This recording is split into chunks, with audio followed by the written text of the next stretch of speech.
Unemployment is still way too high all across the country. So I expect this to be a working group in which we are coming up with some concrete deliverables. If we find some very specific things that this group can help us on and we can work on together, then we can build on that success. And in the aggregate over time, this will have really made a difference at a critical juncture in our economy. And that was February of last year at the first meeting of the President's Jobs Council, an independent panel of business leaders charged with finding ways to create jobs for our country. And since then, they've met just 3 more times, the last time being in January, 6 months ago. And when asked why that was, with such a weak job market right now, White House Press Secretary Jay Carney said the president is sort of busy. No, there's no specific reason, except the president's obviously got a lot on his plate. But he continues to solicit and receive advice from numerous folks outside the administration about the economy, about ideas that he can act on with Congress or administratively to help the economy grow and help it create jobs. And then there's those job numbers, the jobless claims going up that we just were talking about. Monica Crowley, a syndicated radio talk show host and Fox News contributor and author of the brand new book, What the Bleep Just Happened, The Happy Warrior's Guide to the Great American Comeback, and Margie Omero, president of Momentum Analysis and a Democratic pollster. Ladies, good to see you. Hi, Jamie. Good to see you. Do you think, Monica, does it appear to you that the Jobs Council might be distancing themselves from the president? I think that's entirely possible because a lot of these members of the so-called Jobs Council are running corporations, and the president, once again, over the last week or so, has bashed business and said if you build business, you didn't actually do that yourself. Somebody else made that happen.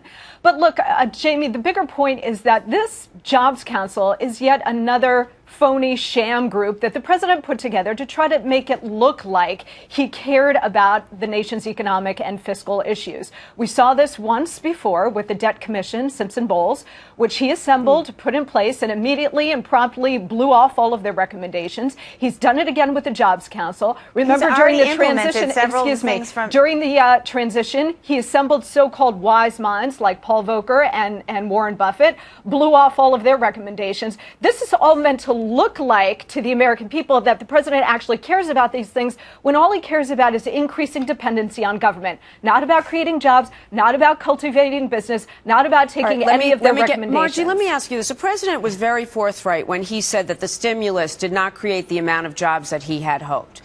He does seem to be touching on jobs in the re-election campaign and its importance. But he hasn't personally met with this Jobs Council in quite some time. Jay Carney admits to that. What realistically should this Jobs Council be doing? It is bipartisan. Why aren't they getting more done? Why isn't he meeting with them more often?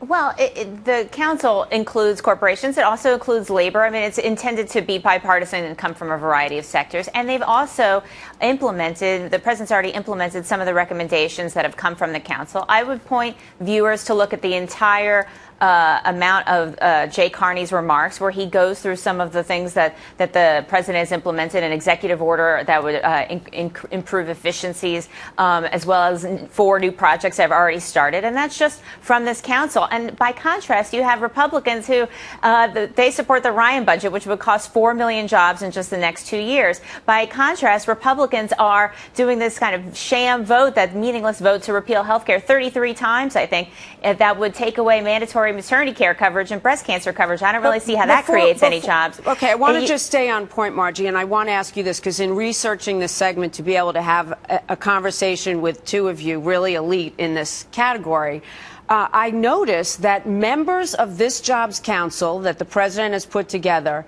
are CEOs of companies, as you mentioned, who have on a number of occasions, even recently, outsourced jobs. That is something that the president has really criticized Governor Romney for as part of Bain Capital. Can you put these 2 together and make sense of it for us? I don't think it's any more deep than the fact that the Jobs Council is meant to have people from a variety of different perspectives. They're not going to all agree with each other, and they're not all going to agree with the president.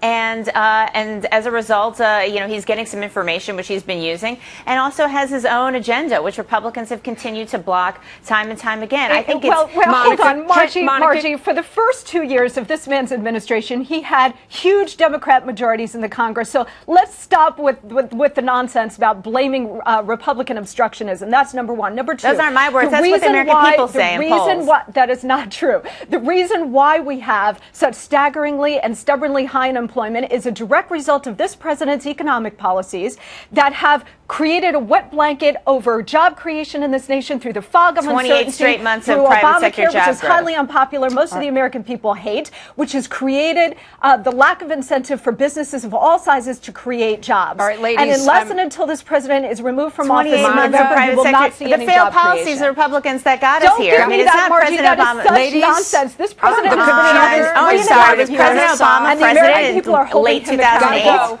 But I Give me know a you're going to break. keep talking about this. We'll put you guys together to finish it off. Thanks so much for your insight today. Dig in that.